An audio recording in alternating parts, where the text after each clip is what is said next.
श्री शिवाय नमस्तुभ्यम दोस्तों, स्वागत करती हूँ आपका आपके अपने चैनल शिव भक्ति मार्ग में। पालक संहारक तथा अर्धनारीश्वर रूप से जाने जाने वाले शिव जी बहुत ही शीघ्र प्रसन्न होने वाले भगवान हैं। यही कारण है कि इन्हें प्रसन्न करने के लिए भक्त तरह तरह से इनकी आराधना करते हैं, जप तप करते हैं। और भगवान शिव की जो पूजा आराधना है वो बहुत ही सरल होती है, परंतु कुछ व्रत थोड़े से कठिन होते हैं जिन्हें हम मनोकामना पूर्ति व्रत कहते हैं। जैसा कि आपने सुना होगा पशुपति व्रत, और इन्हीं कठिन व्रतों में से एक है 16 सोमवार का व्रत। यह व्रत थोड़ा सा कठिन है, परंतु भगवान जो शिव हैं वह इससे शीघ्र ही प्रसन्न होते हैं और मनवांछित फलों की आपको प्राप्ति देते हैं। तो आज की वीडियो में हम जानेंगे 16 सोमवार व्रत की विधि क्या होनी चाहिए, व्रत को कब से शुरू करना चाहिए, इस व्रत को कौन कौन कर सकता है, पूजा पाठ की विधि क्या होनी चाहिए, हमें क्या खाना चाहिए, क्या कार्य नहीं करने चाहिए, इस व्रत के अन्य क्या नियम होते हैं और भोग और उद्यापन के क्या नियम हैं, इस पर आज हम चर्चा करने वाले हैं। तो वीडियो को ध्यान से सुनिएगा। वीडियो थोड़ा सा लंबा हो सकता है, परंतु इस एक वीडियो में आपको आपके सभी प्रश्नों के उत्तर मिल जाएंगे यदि आप भी 16 सोमवार व्रत शुरू करने वाले हैं तो देखिए, सबसे पहले जान लेते हैं इस व्रत को किन कारणों से किया जाता है। इस व्रत को स्त्री या पुरुष कोई भी कर सकता है। यदि कुंवारी लड़कियां इस व्रत को कर रही हैं तो वह अच्छे जीवन साथी के लिए इस व्रत को करती हैं और दाम्पत्य जीवन में हमेशा प्रेम बना रहे, अच्छे वर की प्राप्ति हो, अच्छे परिवार की प्राप्ति हो, इस आशा से कुंवारी लड़कियां 16 सोमवार का व्रत करती हैं। और शादीशुदा विवाहित स्त्रियां पति की लंबी आयु की कामना के लिए, जीवन में सुख समृद्धि के लिए, धन संपत्ति के लिए, पुत्र प्राप्ति के लिए, यानी कि कहा जाए जीवन की समस्त मनोकामनाओं को पूर्ण करने के लिए 16 सोमवार का व्रत किया जाता है। अब प्रश्न आता है व्रत कब से हमें शुरू करना चाहिए। तो देखिए, जो शास्त्र हैं उनमें श्रावण मास को 16 सोमवार का व्रत उठाने के लिए सबसे उत्तम बतलाया गया है। जैसा कि आप सभी को पता है 14 जुलाई से श्रावण का माह प्रारंभ हो जाएगा, तो आप सावन के सोमवार से भी इस व्रत को उठा सकते हैं। जैसे कि पहला सोमवार आए तब से आप ले सकते हैं, या सावन के किसी भी सोमवार से, जैसे इस बार 4 सोमवार पड़ रहे हैं तो आप कभी भी सावन का व्रत किसी भी सोमवार से उठा सकते हैं। परंतु यदि श्रावण माह के अलावा हम व्रत करना चाहें तो हम पूरे सावन आने का रास्ता नहीं देख पाते हैं, तो हम किन माह से व्रत को उठा सकते हैं वह भी जान लीजिए। आप इस व्रत को चैत्र मास से, बैसाख मास से, कार्तिक मास या फिर माघ शीर्ष के माह से भी आरंभ कर सकते हैं यदि आप श्रावण में यह व्रत नहीं कर पा रहे हैं तो। वैसे तो शास्त्रों में सबसे उत्तम श्रावण मास ही बतलाया गया है। अब व्रत उठाने के लिए यदि आपके पास कोई योग्य पंडित या ब्राह्मण है तो आप उनसे अपना नाम और गोत्र बोलकर पूछ सकते हैं कि मैं किस सोमवार से इस व्रत को उठा सकती हूँ, क्योंकि 16 सोमवार भी एक बहुत बड़े अनुष्ठान की तरह शास्त्रों में गिना जाता है। यानी कि 16 सोमवार का जो व्यक्ति व्रत करता है उसे बहुत बड़े अनुष्ठान का ही पुण्यफल प्राप्त होता है। तो इस तरह से आप 16 सोमवार के व्रत पंडित जी से पूछ के भी उठा सकते हैं। यदि आपके पास योग्य पंडित नहीं है तो किसी भी शुभ सोमवार से, श्रावण में जो भी सोमवार पड़े आप उससे व्रत उठा सकते हैं, या चैत्र बैसाख में आप शुक्ल पक्ष में पड़ने वाले किसी भी सोमवार से इस व्रत को उठा सकते हैं। तो ये तो था कि व्रत को कब से शुरू करना है। अब हम जानते हैं पूजा की विधि क्या होती है 16 सोमवार यदि हम कर रहे हैं तो। जब भी आप 16 सोमवार के व्रत धारण करते हैं, सवेरे सबसे पहले आपको सूर्योदय से पहले उठ जाना चाहिए, क्योंकि सूर्योदय होने के बाद तक यदि हम सोते रहते हैं तो यह शास्त्रों में वर्जित बतलाया गया है। तो सूर्योदय होने से पहले उठ जाइए। जल में थोड़े से काले तिल और गंगा जल मिलाकर हर घर गंगे कहते हुए आपको स्नान करना चाहिए। और यदि महिलाएं हैं तो उन्हें सोमवार के दिन यदि आप सिर धोना चाहते हैं, वैसे तो देखिए शास्त्रों में कहीं कोई मनाही नहीं है, परंतु कहा जाता है सोमवार के दिन यदि आप सिर धोते हैं तो चंद्रमा नीच की स्थिति में रहता है, तो आप अपने सिर धोने के पानी में थोड़ा सा कच्चा दूध मिलाकर आप सिर धो सकते हैं, इससे आपको दोष नहीं लगता है। स्नान करने के बाद आपको स्वच्छ कपड़े धारण करने चाहिए। तो देखिए, साथ ही साथ मैं नियम भी बतलाती जा रही हूँ और नियम का एक वीडियो मैं अलग से भी बना दूंगी। इस व्रत के जो अन्य नियम है वो भी मैं हैंड टू हैंड शेयर करती जा रही हूँ ताकि आपको दिक्कत ना हो। देखिए, सबसे पहले आप सभी जानते होंगे जब भी हम सोमवार के व्रत करते हैं तो तिथि एक दिन पहले ही शुरू हो जाती है, यानी कि रविवार के दिन से ही आपका व्रत सूर्यास्त के बाद से शुरू हो जाता है। तो सूर्यास्त होने के बाद कभी भी आपको प्याज लहसुन से बने खाने का सेवन नहीं करना चाहिए, यानी तामसिक भोजन आपको ग्रहण नहीं करना चाहिए, क्योंकि व्रत के नियम एक दिन पहले ही शुरू हो जाते हैं और 16 सोमवार के व्रत थोड़े से कठिन माने जाते हैं। तो देखिए, आपको जो तामसिक भोजन है प्याज लहसुन का सेवन नहीं करना है, और यदि आप ब्रश वगैरह करते हैं वो रात्रि में ही करके सो जाइएगा। अगले दिन कुल्ला नहीं करना होता, मुंह के अंदर पानी नहीं जाना चाहिए। देखिए, क्योंकि जिस तरह से आपने संकल्प लिया है, यदि आपने पानी पे संकल्प लिया है कि हाँ मैं दिन भर में जल ग्रहण करूंगी, तो आप देखिए उस तरह से व्रत करिए। वैसे जो इस व्रत का नियम है, इसमें जल वगैरह दिन के तीसरे पहर में जब आप पूजन कर लेते हैं तभी ग्रहण किया जाता है, क्योंकि मैं खुद भी 2 बार व्रत कर चुकी हूँ और मैंने पंडित जी के जो भी उनकी निगरानी में रहकर ही खैर व्रत करा है। बिना पूछे मैं कभी कोई कार्य नहीं करती हूँ। तो इस व्रत में यदि आपने पूजा, क्योंकि कहा जाता है जब आप पूजन करते हैं, पूजन करने के बाद जब आप प्रसाद ग्रहण करते हैं उसी समय आपको दूध चाय वगैरह जो आप लेना चाहें तब आप साथ में लेते हैं। तो पूजा तीसरे पहर में होती है, तो इसीलिए जो भी आपका मंजन वगैरह जो भी आप करते हैं वो एक रात मतलब रात्रि में ही करके सोएं। अगले दिन केवल आपको स्नान करना होता है, मुख में पानी नहीं लेना होता है, जिस तरह करवा चौथ व्रत के नियम होते हैं। तो इस तरह से आपको स्नान कर लेना है। अब जो कपड़े आप धारण करते हैं कृपया कर उस पर भी ध्यान दीजिएगा। यदि आपका सामर्थ्य है तो व्रत के लिए आप कोरे कपड़े अलग रखें, जिसे आप हर सोमवार धारण कर सकते हैं। कोई साड़ी या सूट वगैरह जो आप पहनते हैं, इसमें आपको थोड़ा आपके अंडरगारमेंट्स का भी ध्यान रखना होता है, जैसे कि पीरियड्स में यूज़ करे हुए अंतर्वस्त्र आपको नहीं धारण करने होते। तो इसी तरह सोमवार के लिए आप अपने कपड़े एक अलग कैरी बैग में रख सकते हैं। ये देखिए नियम है जो मैं आप लोगों के साथ शेयर कर रही हूँ। तो यदि आपका सामर्थ्य है तो आप उन कपड़ों को अलग ही रखिए जो आपके व्रत के कपड़े रहते हैं।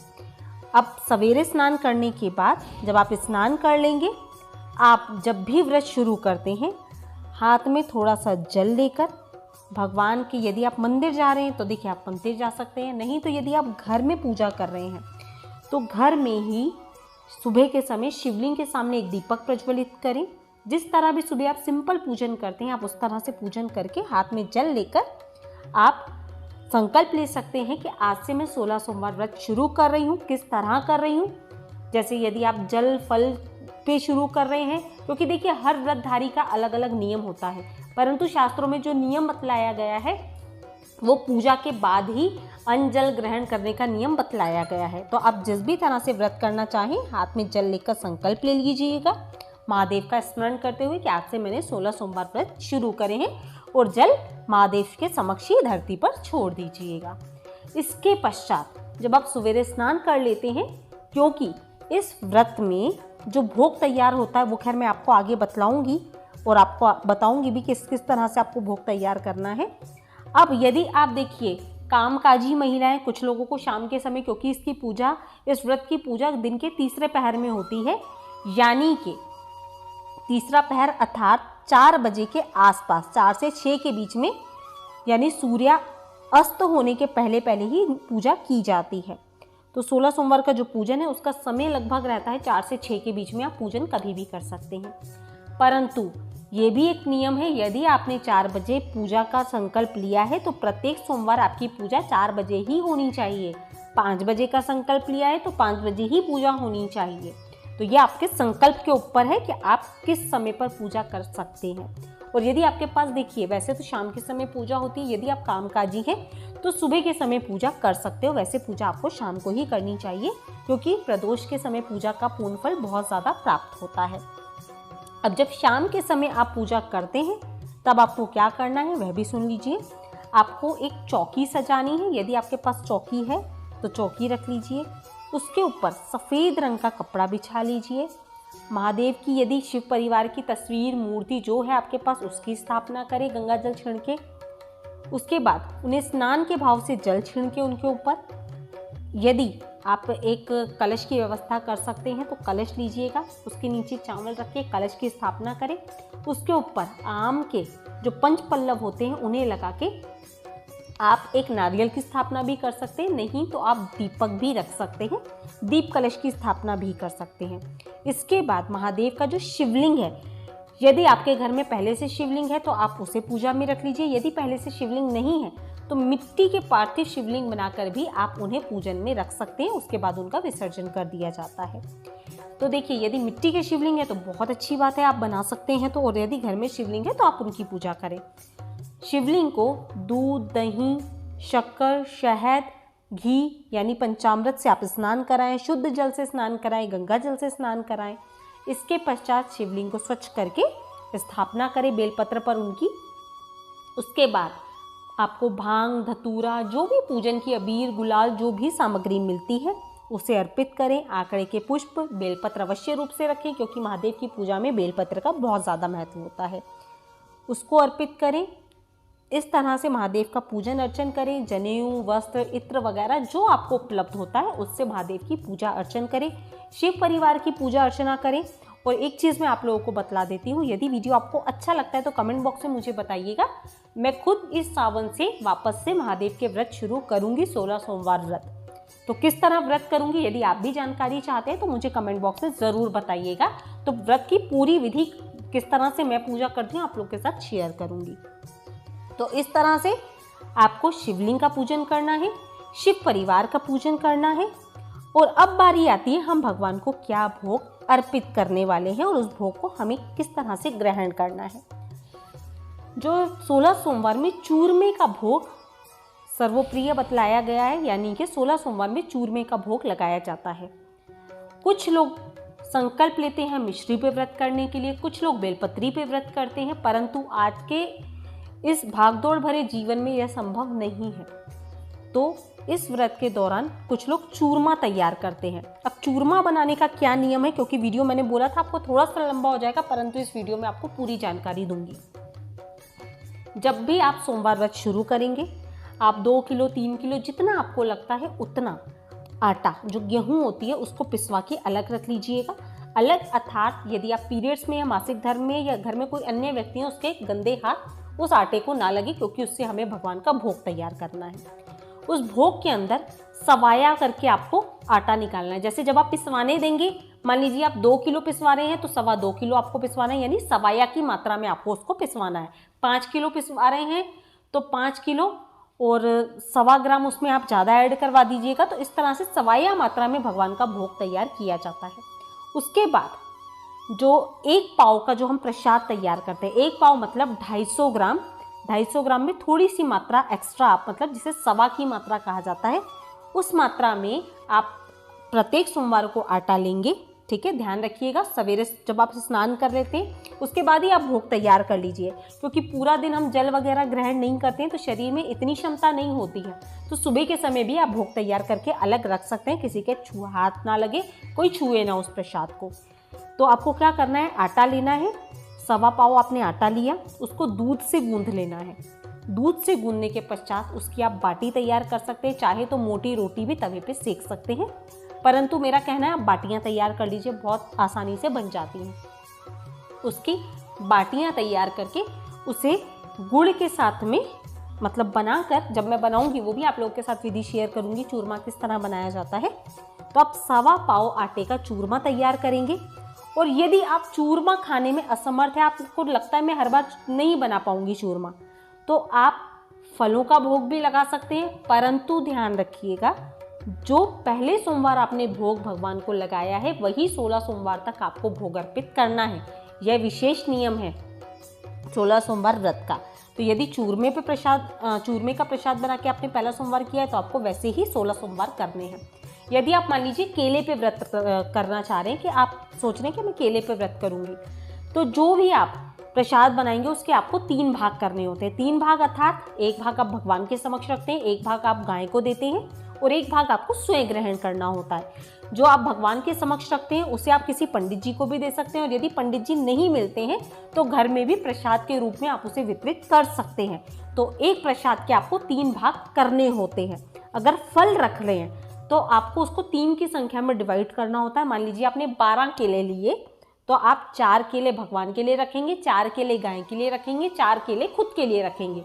तो जो भी प्रसाद बना रहे हैं उसे 3 मात्रा में आपको डिवाइड करना होता है। अब प्रसाद जब आप भगवान को अर्पित कर देते हैं, उसके बाद दान दक्षिणा जो चाहे वो रखिए। माता रानी का श्रृंगार यदि आपका सामर्थ्य है तो माता के लिए श्रृंगार की वस्तुएं आप रख सकते हैं, नहीं सामर्थ्य है तो सिंदूर माँ को अर्पित कर सकते हैं। इसके पश्चात धूप दीप दिखाकर आरती कर लीजिए, भगवान का पूजन कर लीजिए। और यदि आपका सामर्थ्य है, सोमवार को आप पंडित जी को बुला के पूजा कर सकते हैं तो आप वह भी कर सकते हैं। सामर्थ्य नहीं है तो पूजन खुद भी कर सकते हैं। इसके पश्चात जब आपकी पूजा आराधना हो जाती है, एक भाग गाय को खिला दीजिए, एक भाग घर में बांट दीजिए या पंडित जी को दे दीजिए, एक भाग शाम के समय जब आपकी पूजा हो जाए खुद ग्रहण करिए। दूध चाय जो आपको साथ में लेना है आप ले सकते हैं, परंतु सोमवार के व्रतों में नमक का सेवन नहीं किया जाता, नमक वर्जित माना जाता है। तो सोमवार का जो आप व्रत करें बिना नमक के व्रत करना होता है। अब बारी आती है यदि हमें कोई दवा लेनी है तब हम क्या करेंगे। जब आप अपना व्रत खोलने बैठते हैं उस समय पे आप दवाई ले सकते हैं, कोई मनाही नहीं है, परंतु कुछ दवाइयाँ ऐसी रहती है जो हम सुबह के समय ही लेते हैं। अब क्या करें, तो देखिए भगवान से क्षमा प्रार्थना करते हुए, क्योंकि देखिए हमारा शरीर यदि साथ नहीं देगा तो हम व्रत किस तरह करेंगे। तो आप भगवान से क्षमा याचना मांगते हुए आप दवाई ग्रहण कर सकते हैं। तो ये तो था शाम की व्रत पूजन आपको किस तरह से करना है। अब एक चीज़, यदि आपका सामर्थ्य है आप हवन कर सकते हैं प्रत्येक सोमवार को, तो आप पलाश की लकड़ियाँ लाकर रखिएगा, उससे एक छोटा सा आप हवन भी कर सकते हैं। कपूर घी डाल दीजिए और चाहे तो घी की आहुति से ही आप हवन कर दीजिए। पहले 8 आहुति गणेश जी के नाम की दे दीजिए, ओम गण गणपते नमः करते हुए। उसके बाद 8 आहुति आप शिव जी के नाम की दे सकते हैं, ओम नमः शिवाय का जाप करते हुए। तो इस तरह से छोटा सा हवन भी कर सकते हैं। ठीक है, तो ये तो था प्रसाद का नियम। हवन पूजन आपको किस तरह से करना है, वस्त्र के बारे में भी मैंने आपको बता दिया। सामर्थ्य होना सोमवार को पूरे वस्त्र पूजा करना है, जब आपसे आप हर एक सोमवार को यूज कर जाते हैं। तब शाम के समय नहा धोकर ही आपको पूजन करना है, उद्यापन कर सकते हैं। उद्यापन में किसी योग्य पंडित जी को बुलवाकर आप उद्यापन करें। चौकी सजवाएं, नवग्रह बनाएं, उसके ऊपर अच्छे से मंडप सजाएं। यदि आप पंडित जी को बुला के पूजा कर रहे हैं तो वह पूरी विधि विधान से आपकी पूजा करते हैं। और यदि उद्यापन खुद ही करना चाह रहे हैं, किसी योग्य पंडित को आप नहीं बुला सकते हैं, तब आप अच्छे से मंडप सजा लीजिए। जो भी आपको थोड़ा सा डेकोरेशन करना है वैसे करके, जो विधि 16 सोमवार आपने पूजन की करी है वो करें। नवग्रह बना सकते हैं, नवग्रह का चित्र है तो आप वो रख सकते हैं। षोडश मातृका बना सकते हैं। इसके बाद विधि विधान से पूजन अर्चन करके आप किसी योग्य पंडित, यदि जोड़ा आपको मिल जाता है, आप उन्हें बुलाकर अपने जो भी आपका सामर्थ्य होता है दान दक्षिणा देकर उन्हें भोजन करवा दीजिए जोड़े को। और यदि सामर्थ्य है तो आप पंडित जी को बुलाकर पूजन करवा सकते हैं। तो उद्यापन आपको इस तरह से करना है। पूजन विधि जो 16 सोमवार में करी है वैसी ही होगी। और जब आप पंडित जी को भोजन वगैरह करवा देते हैं, जो भोजन आपने अपने घर में बनाया है उसी से अपने 16 सोमवार व्रत का आप पारण कर सकते हैं। तो इस तरह से उद्यापन किया जाता है। अब प्रश्न आता है, यदि हमें इस बीच पीरियड्स आ जाए या हमें कहीं बाहर जाना है तब हमें क्या करना चाहिए। तो देखिए, यदि आपको कहीं बाहर जाना पड़ रहा है या आपके पीरियड्स आ जाते हैं तो व्रत आपको रखना है। पीरियड्स के दौरान आप प्रसाद किसी और से बनवा के खा सकते हैं, ऐसा नहीं है कि आपको प्रसाद खुद ही बनाना पड़ेगा। यदि प्रसाद नहीं बना पा रहे हैं तो आप फल ग्रहण कर सकते हैं, परंतु नमक का सेवन आपको उस दौरान भी नहीं करना होता। कहीं बाहर जा रहे हैं तब भी व्रत का यही नियम रहेगा। और एक नियम ध्यान रखिएगा, जिस शिवलिंग से आपने पहले सोमवार पूजन करना प्रारंभ किया है, मान लीजिए घर का शिवलिंग है या पार्थिव शिवलिंग है, उसी से ही आपको पूरे 16 सोमवार पूजन करना होता है। यानी पार्थिव शिवलिंग प्रत्येक सोमवार को आपको नया बनाना है, उसका पूजन करने के बाद विसर्जन कर देना है। और यदि घर के शिवलिंग से पूजन कर रहे हैं तो उसी शिवलिंग को प्रत्येक 16 सोमवार को आपको अपनी पूजा में रखना होता है। तो इसी तरह बस कुछ नियम और जानकारी मैंने आप लोग के साथ शेयर करी थी। आशा करती हूँ जानकारी, नियम सब कुछ समझ में आया होगा। व्रत प्रारंभ कर रहे हैं तो वीडियो आपके लिए हेल्पफुल होगा। वीडियो हेल्पफुल लगा हो, जानकारी थोड़ी भी समझ में आई है, पसंद आई है, लाभप्रद लगी है तो वीडियो को लाइक ज़रूर करिएगा। और आगे यदि आप लाइव देखना चाहते हैं किस तरह से पूजन करना है, किस तरह से भोग प्रसाद तैयार करना है, कमेंट बॉक्स में मुझे कमेंट करके बताइएगा। क्योंकि या तो प्रथम सोमवार से मैं व्रत शुरू करूँगी या मुझे चौथे सोमवार की डेट मेरे पंडित जी ने बतलाई है, तो मैं तब व्रत शुरू करूँगी। तो देखना चाहते हैं तो कमेंट बॉक्स में कमेंट करके बताइएगा। और चैनल पर यदि पहली बार आए हैं, मेरी आवाज़ पहली बार सुन रहे हैं, तो वीडियो को लाइक करके चैनल को सब्सक्राइब ज़रूर कर लीजिएगा। मिलते हैं अपने नेक्स्ट वीडियो में, तब तक के लिए श्री शिवाय नमस्तुभ्यम। जय माता रानी दोस्तों।